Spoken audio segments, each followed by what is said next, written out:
Hi, my name is Hallie Beatty, and this is my client presentation for VCT 4670. My client is Ganbei Asian Kitchen and Bar. First, I'll give you a little general information about the project. Ganbei is a new Asian restaurant that's located in downtown Rochester, which is a suburb of Detroit, Michigan. It used to be a failed martini bar, and it's been bought out and is being turned into an Asian restaurant and bar. Ganbei comes from the Chinese word which means cheers. It's often used in business situations, and it often involves drinking to congratulate each other, so that's sort of where the bar part fits in. Ganbei's visual communication problem is that they have no branding or visual identity. They're scheduled to open their doors in May, and they don't have a logo or business cards or menu to give to customers when they come in.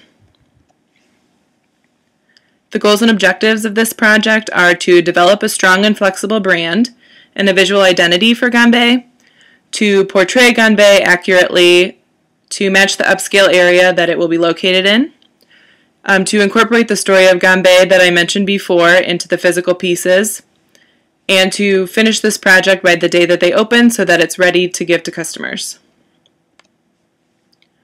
The deliverables for this project are first the logo, and then the business stationery, which includes a business card, letterhead, and an envelope. And finally, the menus. First we'll start with the dinner menu and then move to the drink menu. Now a little bit about the process that we went through. First stage was research and planning.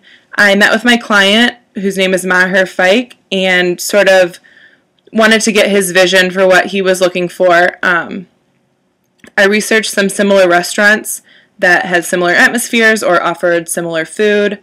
One thing that Maher had told me is that he envisioned it being like P.F. Chang's, just not a chain, so I kind of wanted to use that a little bit. I also researched the Asian symbols. Maher owns another restaurant in another part of Michigan that and he has some native Chinese-speaking people working for him, so they sort of helped me out with the Chinese symbols to make sure that we were getting the correct ones in there. I also researched other area businesses. This Cruise and Mirror logo that you see on the right-hand side here, that's a restaurant down the street. They've been very successful, so I sort of wanted to go through and look at what some of these similar restaurants in this area were doing that made them successful. The second stage was the design. I began with the logo design. I did about 50 sketches, and you can see some of them down here at the bottom from my sketchbook. And then I turned the 10 best into computer comps. I wanted to see them digitally. And then I took the 5 best digital ones and completed them to show my client. After we chose the logo, which you can see here on the business cards, we began designing the business stationery, starting with the business cards. I designed 5 or 6 for him using the logo we'd chosen, and then showed him, and he chose his favorite.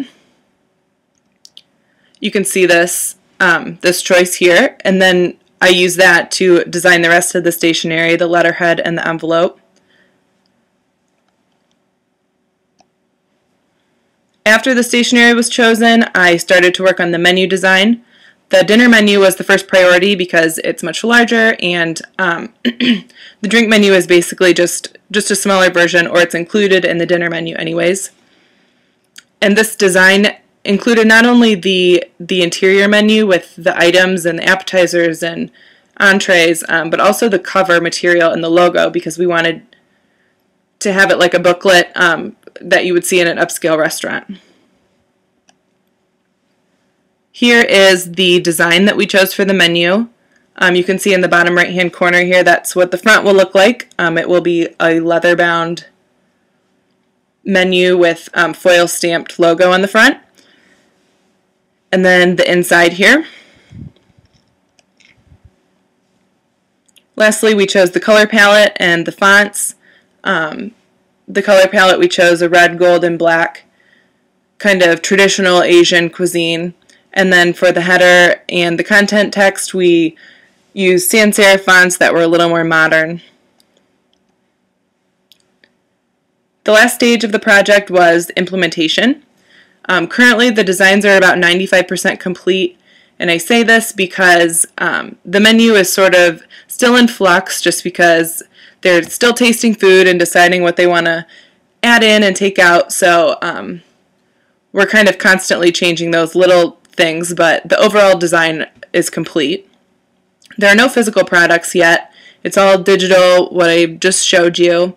And we're in the process of assessing vendor quotes for the menu printing and the covers. As I talked about the leather books and the foil stamping, we're trying to find some cost-effective printers there. The logo has been used digitally for their Facebook page and other social media, but there's no printed products yet. A little reflection on the project. Some of the challenges, first of all, was the complexity of opening a new restaurant in general. There's definitely a lot of details that need to be considered. It affects the time frame sometimes. There were legal papers that my client needed to, make sure we were on the right track with that, and choosing menus, how many seats do you want to have? There's just all these things that this project is dependent on, so that was a little bit of a challenge. Also, my client is in Michigan and I'm in Bowling Green, and we were able to meet on the weekends when I would go up there or communicate through email, which was sometimes a challenge because we didn't understand each other as well through email as we might face-to-face. Another challenge was his concurrent work with an interior design firm. They are also creative people and had good ideas, and so it was a challenge for us to kind of have our own ideas and respect each other's ideas, but kind of make them mesh into the physical space and the brand identity so that it all kind of went together. Another challenge, kind of going back to opening a new restaurant, was some personnel issues that affected the menu choices. The chef that my client was planning on hiring, he's not going to hire now, so some of his specials that were on the menu needed to be taken off, and that kind of set us back in the timeline as we had to change a lot of those menu items. And the last challenge is finding high-end finishes for reasonable prices.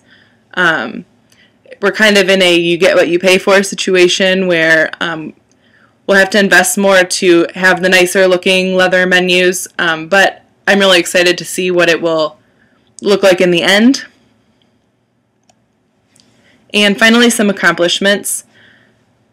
First of all, we have a fully branded business that started from the ground up. It's really exciting to be a part of something like this that I've really gotten to see it develop.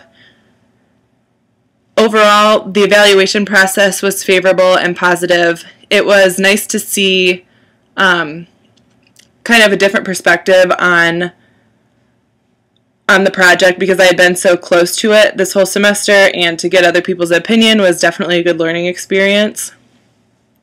Another accomplishment is a satisfied client. That's always a good thing. I think he's happy with where we're at, and I know I am, which leads me to that the experience was positive and mutually beneficial. Maher was a friend of mine, is a friend of mine, and he was opening a restaurant and I needed a client project, so we sort of helped each other out, and it ended up being a positive experience that benefited the both of us. And finally, this is a new experience for me with some of the printed products that we're going to do. We haven't gotten to the printing part yet, but like the leather bound binder, menu binders, and the foil stamps on the front, that's not something that I've worked with before, so I'm really excited to see that all pan out. And that will wrap it up for my client project, so thanks for listening.